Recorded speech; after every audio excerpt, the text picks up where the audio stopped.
Today I'm going to tell you about smallpox. Smallpox was an infectious disease caused by one or two viruses variants, variola major and variola minor. The initial symptoms of the disease included fever and vomiting. This was followed by formation of sores in the mouth and skin rash.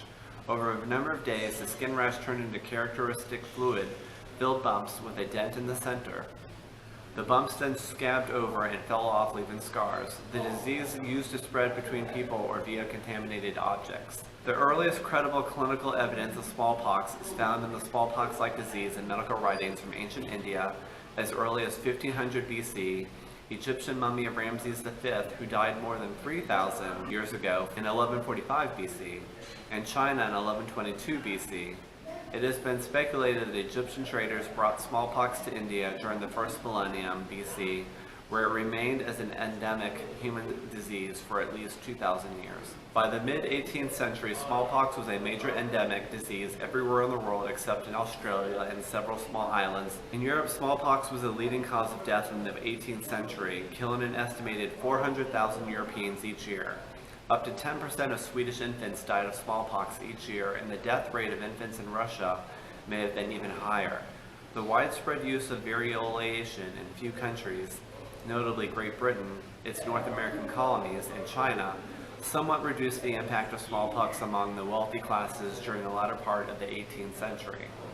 But a real reduction in its incidence did not occur until vaccination became a common practice towards the end of the 19th century. The English physician Edward Jenner demonstrated the effectiveness of cowpox to protect humans from smallpox in 1796, after which various attempts were made to eliminate smallpox on a regional scale.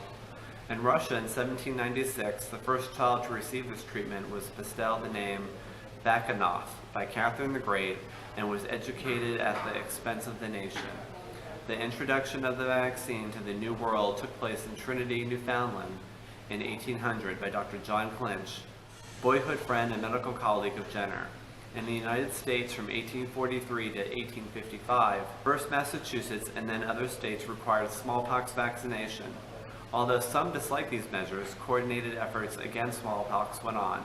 The disease continued to diminish in the wealthy countries.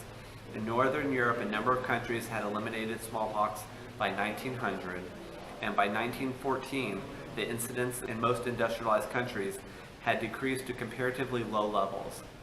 Vaccination continued in industrialized countries until the mid to late 1970s as protection against reintroduction. By the end of 1975, smallpox persisted only in the Horn of Africa. Conditions were very difficult in Ethiopia and Somalia, where there were few roads. Civil war, famine, and refugees made that task even more difficult. An intensive surveillance and containment and vaccination program was undertaken in these countries in early to mid-1977.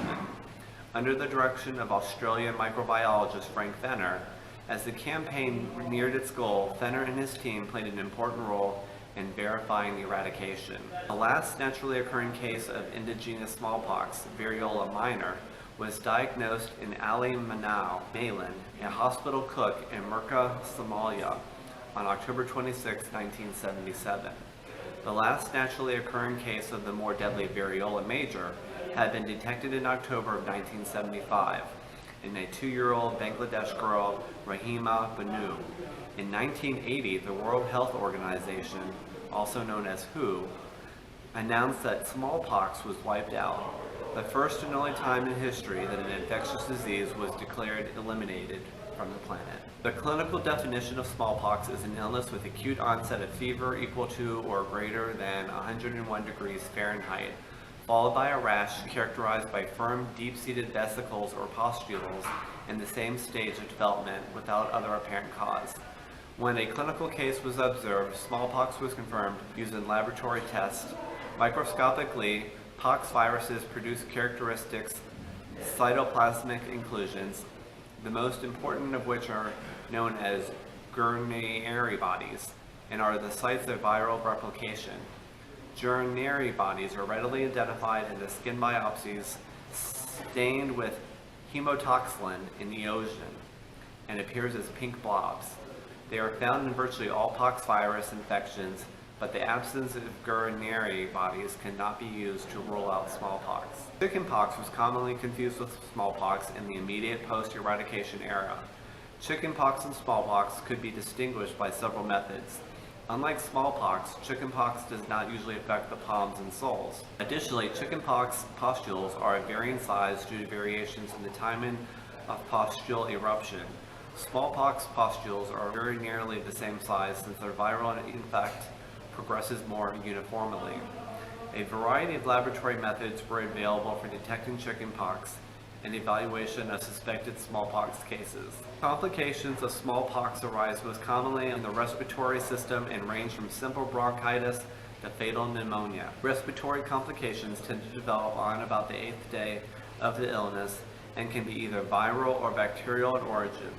Secondary bacterial infections of the skin is a relatively uncommon complication of smallpox. When this occurs, the fever usually remains elevated.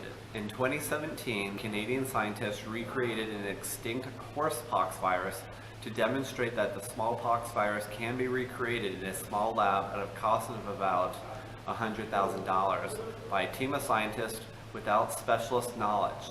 This makes retention controversy moot since the virus can easily be recreated, even if all samples are destroyed. Thank you for watching this Adventurous Kids episode.